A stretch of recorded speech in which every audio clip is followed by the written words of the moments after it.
Ed Oliver and Dialante Daniels. The Wizards have won back-to-back games, and the young guys are showing a lot of potential. They're showing some good stuff out there. Corey Kispert sets the record, franchise record, as the rookie hitting the most threes by a Wizard as a rookie. Deni showing some promise as well. Porzingis playing well. The Wizards winning back-to-back. We're going to talk about that. We're going to talk about also we're going to get into a lineup change that Wes Unseld Jr. made, how that helped the team out this past weekend. Let's get to it.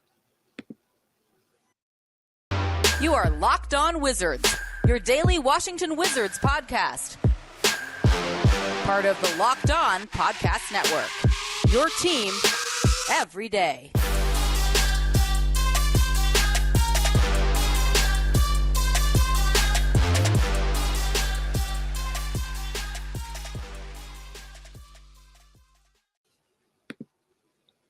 Thanks for making Locked On Wizards your first listen every day. We are free and available wherever you get podcasts.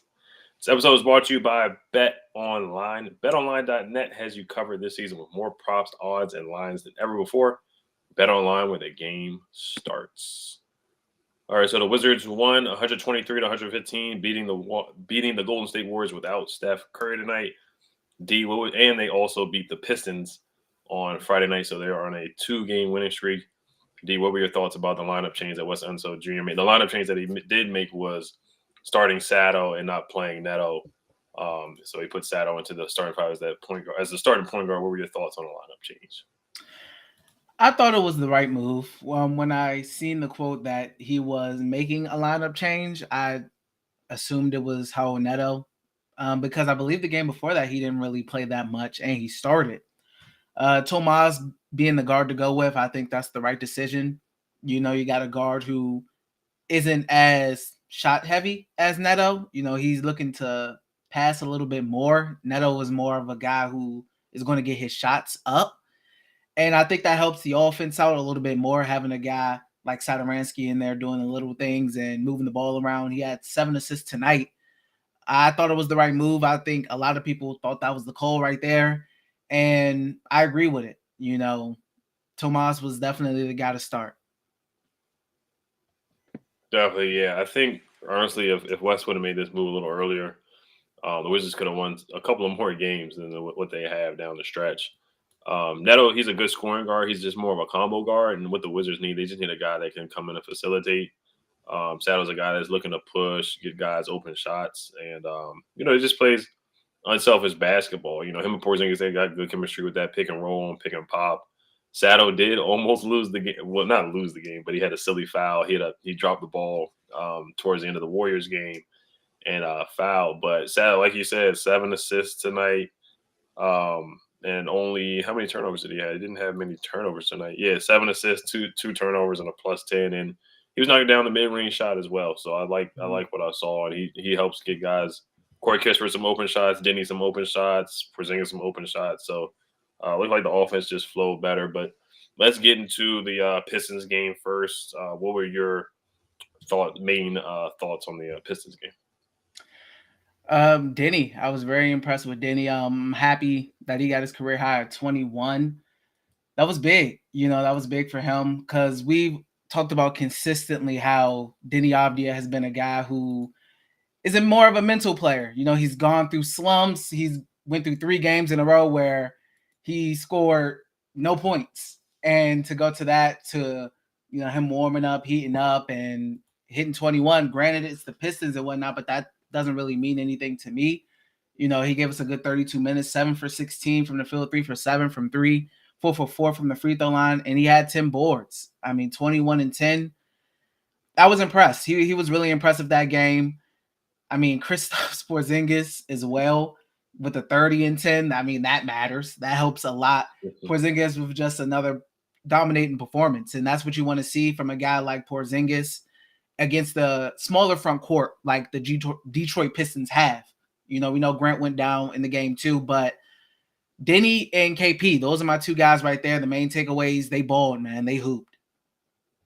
Yeah, Deni, that was his best game as a professional. A career high, 21 points, 10 boards, double-double, doing everything in jack of all trades. And he's getting more confident from the three-point line. 3 for 7, we'll talk about later tonight how he hit back-to-back threes that were clutch at the end of the third quarter against the Warriors. But the Pistons game, I thought he was a good facilitator. Had 4 assists as well. And he hit 2 clutch free throws down the stretch too against the Pistons that helped seal the win. He was solid defensively as well. So the confidence is going up and up even more. That's what we want to see from Deni. Once again, like you said, with Porzingis, 30 points, 10 boards, 11 for 22 from the field, 3 for 8. There was a couple times where he just went up strong on Marvin Bagley and went up and almost dunked on him. It was like a nice layup where he took it strong to the basket, creating fouls, getting to the free throw line once again. I like what I see. Porzingis, man, he's playing really well. And he turned his ankle. He sprained his ankle one time. And I was like, oh, man, here we go again for Porzingis. But he got right back up, man, and started playing. And he had a clutch block on Marvin Bagley as well. Not only is he making an impact offensively, but he's starting to, he's not locking anybody down on the perimeter, but he's making some timely blocks when we need him. And we both talked about him fading away from the basket. There was one time where he did like 6 pump fakes in the lane where it's like, you're 7'3", why are you pump faking? But he's starting to play like more physical. He's, bodying guys up a little more. He's still fading away a little bit. Him and Draymond got in a little spat. We'll talk about that in the next segment. But yeah, Porzingis controlled the game. Rui, can't forget about that dunk on Isaiah Stewart. That was just a nasty dunk. That's what we want to see from Rui. And he dunked on Isaiah Stewart last year and did the same thing. He got a tech and yelled at his face. He did the same thing to Tobias Harris, Anthony Davis. That's the Rui we want to see. Anthony Gill provided good minutes too, 4 points. Didn't put up big numbers. Thomas Bryant got some playing time. He had 7 points. Who else? Kispert had 7 points, hit 1 3, didn't shoot the ball well, particularly in that game, in the Pistons game. But KCP played good deep. He didn't shoot the ball well, but he played good defense on Cade. Down the stretch. Cade was cooking us throughout the whole game. Same thing with Bagley. Bagley, yeah, he's reviving his career in Detroit. But once again, Raul Neto had a DNP, 2 DNPs back to back. But I thought it was a solid win. Of course, the people who want better lottery odds are not happy. But if the young guys are developing and getting better, I don't have a problem with the win. But next, we're gonna get into the Warriors game. We're gonna talk about who out of the young 3 played the best. But before we do get into that, this episode is brought to you by Built Bar. Have you tried the Puffs? If you haven't, you're missing out on one of Built Bar's best tasting bars. Puffs are the first ever protein-infused marshmallow. They're fluffy, they're marshmallowy. They're not just a protein bar. They are a treat, and they're covered in 100% real chocolate. All Built Bars are covered in 100% chocolate. Yes, Puffs included, 100% real chocolate. Low calorie, high protein. Replace your candy bars with these. They are better. A typical candy bar can be anywhere from 200 to 300 calories. Go to Built.com and scroll down to the macros chart. You'll be blown away. High protein, low cal, high fiber, low carbs. Most Built Bars contain 130 calories, 4 grams of sugar, 4 net carbs, and 17 grams of protein. Compare that to a candy bar, which usually has around 240 calories, 30 grams of sugar, and dozens of net carbs. Mint brownie, coconut almond, and new for this month, white chocolate, cookies and cream. They are all delicious, and new flavors are coming out all the time. If they think a flavor might be good, they'll make it. It will be delicious, and it will be good for you. At Built Bar, they're all about the taste. They make it taste delicious first, then figure out how to make it healthy. And I don't know how, but they pull it off every time. Go to Built.com, use promo code LOCK15 to get 15% off your order. Use promo code LOCK15 for 15% off at Built.com. Thank you for making Locked On Wizards your first listen. For your next listen, check out the Locked On Now podcast. Nightly recaps of every NBA game with analysis from our local experts. It's free and available wherever you get podcasts. All right, D. So what were your main takeaways from the Warriors game tonight? Defense. I think they did a very good job defensively against the Warriors tonight. The Warriors shot, I believe, only 24% from the three-point line. Yeah, they shot 24% from the three-point line and only 42% from the field. Typically, We're used to the Wizards giving up 50% from the field and 49% from the three. So it's nice to see them, strap up a little bit. And I think they forced the Warriors to take a lot of tough shots, a lot of contested shots. And I think that affected them when they were missing a lot of their open threes, because they had open threes and they were missing it, so they did a very good job defensively. I think this is the best defensive performance I've seen them have in a little while, as far as when you look at the percentages as well. So they did give up 39 free throw attempts, but I can't complain, man. I can't complain. Good job defensively. That's my main takeaway right there. That's the first thing I noticed. Right. Yeah, I thought they came out motivated and came out with some energy defensively. They actually came out to a hot start and jumped on the Warriors. They took advantage of Steph Curry not being there. Of course, Clay did hit a couple threes, and I thought they did a solid job on Jordan Poole. Jordan Poole has had some really, really good games lately. Yes, they did miss some open shots, but Jordan Poole was 1 for 10 from the three, and I thought they, definitely flew out there to some shooters instead of, what we seen like the Blazers game and the Christian Wood game where he went 8 for 9 from the three. It wasn't, open threes like that they gave up. But I thought they moved the ball really well. 33 assists is definitely team basketball there. The ball movement was great. Like you said, the Wizards shot 52% from the field. They were 16 for 20 from the three, 57%. Corey Kispert, man, I can't say enough. Congrats to him for breaking the rookie franchise three record, breaking Bradley Beal's record. I want to say Corey Kispert hit 92 threes in a season. And Corey Kispert is just a testament to how much he's worked so far this season. In the beginning of the year, he was, short on his threes. A lot of threes were short. A lot of his threes were off. But now he's got his legs under him. He's got used to the NBA three-point line. I feel like he's knocking down the three ball at a high clip. So how many threes did he hit tonight? Actually, he hit 6 threes. So, and he took advantage of that too. When guys started to fly out to Corey Kispert, there was one time where he did a pump fake and hit a floater. There was one time on a fast break where he looked for contact and finished strong. So Corey Kispert, man, he's getting better and better each game. I mean, we'll see if he can make, I don't know if he'll make second team all rookie or third team all rookie, but maybe he could make one of the teams. Probably not first team, of course, but maybe he can get a couple votes because I thought he played better as of late. Once again, Porzingis and Draymond, they got into it a little bit. Draymond got a tag. Draymond got a flagrant as well. So Porzingis did a good job of, drawing some fouls and getting in guys' heads. I thought he did a good job of that. He shot 11 free throws tonight. So I thought he did a good job with that. And once again, with the lineup change, Sato came in and played really, really well. Played solid ball. That's what 9.7 assists, a +10 on the plus minus. And Deni was clutch. Once again, 14 points, hitting 2 threes. But from a team standpoint, takeaway, defense, sharing the ball, moving the basketball, rebounding the ball well, getting back on defense. The Warriors tried to play zone a couple times, and they just moved the ball and found open shooters and knocked down shots. KCP, man, he was an unsung hero tonight, 22 points, 8 for 8 from the field, and 3 for 3 from the three-point line. Sometimes he does dribble the ball too much, but he was clutch tonight, knocked down some threes, and was very 8 for 8 from the field, was super, super efficient tonight. Yeah, KCP, I mean, perfect, literally. So really good performance from him. Corey Kispert, I mean, he's been good as of late, very good shooting the ball. And I've always said it's just mainly the consistency thing. He has to be able to shoot the three ball consistently. And as of late, he has been doing that.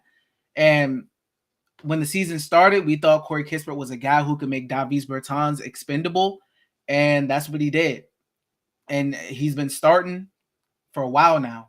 And he's been impressive, not only with his ability to shoot the three ball, but just different things as well. There was a play where I believe he got the rebound and then he took it coast to coast and went to somebody's body. I'm not sure who it was, but got the tough layup as well. So he shows that he's more than just the shooter, but when he's making 6 out of 9 threes, that's beautiful, because that's what he was known for coming out of Gonzaga. So Corey Kispert, man, terrific. And breaking the record, I mean, just really kudos to him. Porzingis, he continues to do a tremendous job of getting to the free throw line. I mean, 10 for 11 from the free throw line.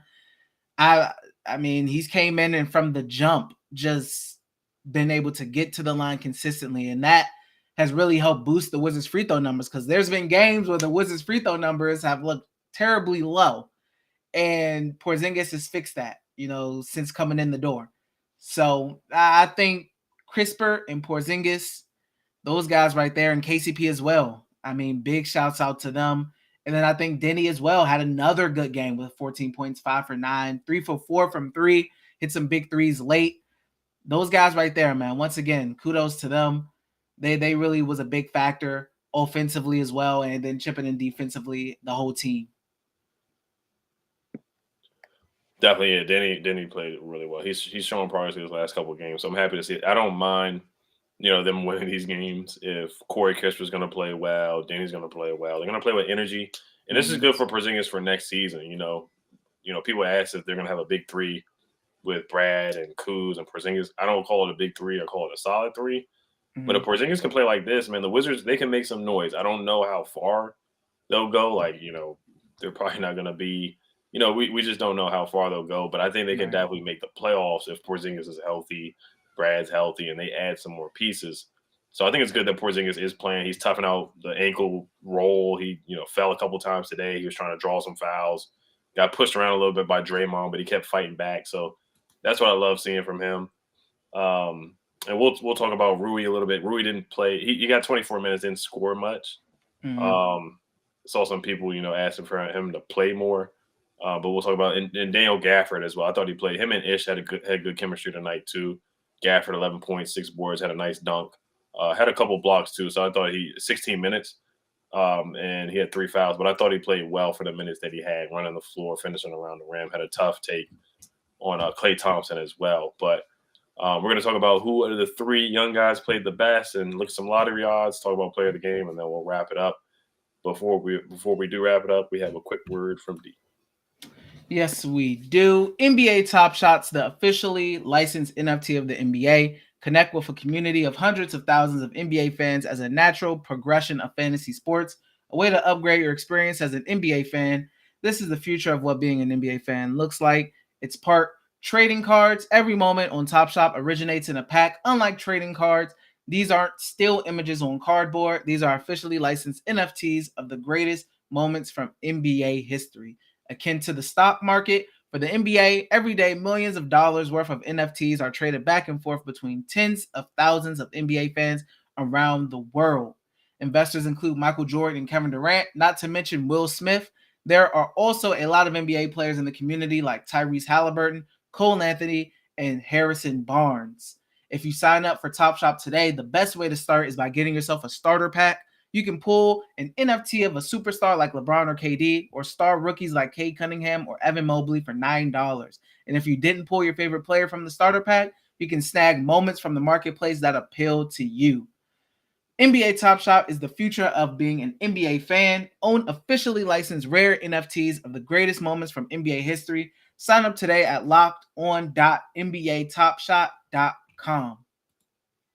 This episode is brought to you by Rock Auto. With the ever-increasing numbers of makes and models, it's now impossible for your local chain auto parts store to stock all the parts you need, while endure often pointless or seemingly intimidating questioning, and wait while the person behind the counter orders the parts on their computer, choosing the only brand their warehouse happens to carry. You have computers with access to rockauto.com at home and in your pocket. Save time and money when using Rock Auto. Why choose to spend 30, 50, even 100% more for the same parts from a chain store or car dealership? Rock Auto is a family business serving do-it-yourselfers for over 20 years. Rock Auto prices are reliably low for every customer. They have everything you could need: brake parts, tail lamps, motor oil, and even new carpet. Go to rockauto.com right now and see all the parts available for your car or truck. Right, Locked On in their How Did You Hear About Us box so they know we sent you. Amazing selection, reliably low prices, all the parts your car will ever need. rockauto.com. All right, D. So who out of the young three guys did you think played the best tonight between Rui, Corey Kispert, and Deni? And then who was your player of the game? I mean, Corey Kispert, and player of the game, Corey Kispert. I mean, breaking Bill's record and then just the career high in points, 6 for 9 from three. It was a terrific night, plus 16, highest plus minus on the team. It was a terrific night for him, man. And to get that in a dub, I feel happy for the young guy. Anytime a rookie has a really good night, just like in the Pistons game, I would say Deni was the best young guy and the player of the game as well. Hitting career highs. That's what you love to see. If the Wizards are going to win games, you want it to be because the young guys had big impacts in that win. And that's what happened in the Pistons game, and that's what happened in this Warriors game. So I can't really complain. Corey Kispert, man, terrific. Yeah, I don't know how anybody else could say it otherwise. Corey Kispert, 9 for 12 from the field, 6 for 9, 25 points. Just super efficient. And he's not just a shooter. He can do other things. He can facilitate. He can play make. He can put the ball on the floor a little bit. He can finish on a fast break. He's athletic. He had a dunk in the Pistons game as well, so he can finish above the rim. Yeah, and congrats to him once again. So he played the best out of the three. My X factor, that's a tough one. I mean, you could go with many guys. You could go with KCP, just shooting the ball well, shooting the ball lights out, not missing, had all a perfect 100% game. Or you could go with Deni, having clutch threes at the end of the third quarter, back-to-back threes, and not only scoring but 7 boards and playing solid defense on Draymond and other guys as well.